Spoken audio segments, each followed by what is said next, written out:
નોરતાધામ ખાતે આવેલા આશ્રમના મહંત દોલતરામ બાપુ દ્વારા ગુરુ પૂર્ણિમાના નિમિત્તે આશીર્વચન આપ્યા. પાટણ જિલ્લામાં આવેલા નોરતાધામ ખાતે આવેલા દોલતરામ મહારાજ આશ્રમના શ્રી દોલતરામ બાપુ તેમજ વિશ્વ ભારતીજી માતાના સાનિધ્યમાં સેવકગણ દ્વારા ગુરુ પૂર્ણિમાના આપ ઉજ્જવળ કારકિર્દીની શોધમાં છો તો આજે જ સંપર્ક કરો જૂનાગઢના મેંદેડા સ્થિત ખ્યાતનામ સંસ્થા એટલે કે જલપા ઇન્સ્ટિટ્યૂટ ઓફ નર્સિંગની, જ્યાં વિદ્યાર્થીઓ માટે વિવિધ ક્ષેત્રે તાલીમ દરમિયાન જોબની સગવડતા પણ મેળવી શકે છે. તો પોતાના સફળ ભવિષ્ય માટે વિદ્યાર્થીઓ અહીં ઉપલબ્ધ વિવિધ કોર્સ માટે સંસ્થાની મુલાકાત અવશ્ય લો. આ પર્વની ભક્તિ ભજન અને ભોજન દ્વારા ઉજવણી કરવામાં આવી. આ તકે અહીંના મહંત દોલતરામ બાપુએ લોકોને વૃક્ષ વાવી ઉછેર કરી પર્યાવરણની જાળવણી કરવા સંદેશ આપ્યો હતો. જૂનાગઢમાં વર્ષોથી પડદા માટે જાણીતું એક જ સ્થળ જ્યાં તમને જોવા મળશે પડદાની વિશાળ રેન્જ સાથે નવા ફર્નિચર અને સોફા ઇન્ટેરિયર ડિઝાઇન મુજબ બનાવવા માટે એક મુલાકાત અવશ્ય લ્યો. તળાવ દરવાજા સહયોગ ચેમ્બર સામે જૂનાગઢ.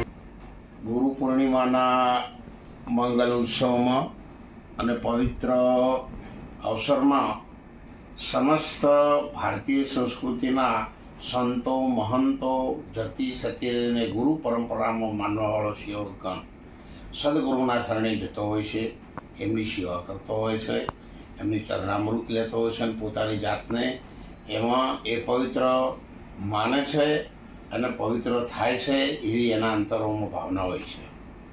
સાથે સાથે આપણા સૌના વિકાસ માટે દેશવાસીઓ અને સમગ્ર વિશ્વનું કલ્યાણ જેમાં સમાયેલું છે એવો સરકારશ્રીનો પણ જે નિર્ણયો લીધેલા છે એવા વૃક્ષારોપણ વિશ્વનું કલ્યાણ માકા નામ પર એક વૃક્ષ વાવો એવું સૌ જતીઓ સતીઓને મહાત્માઓને ગુરુ પરંપરાને માનવાવાળા સેવકગણને સમગ્ર આપણા સૌ દેશવાસીઓને હું બે હાથ જોડી અને વિનંતી કરું છું કે આપણે સૌ ભેગા મળી વિશ્વનું પર્યાવરણના સુધારામાં અંશતઃ જો આપણે બધા સાથે રહીને કામ કરીશું તો જરૂર આખી દુનિયાની તંદુરસ્તી વૃક્ષ અને વનસ્પતિમાં સમાયેલી છે.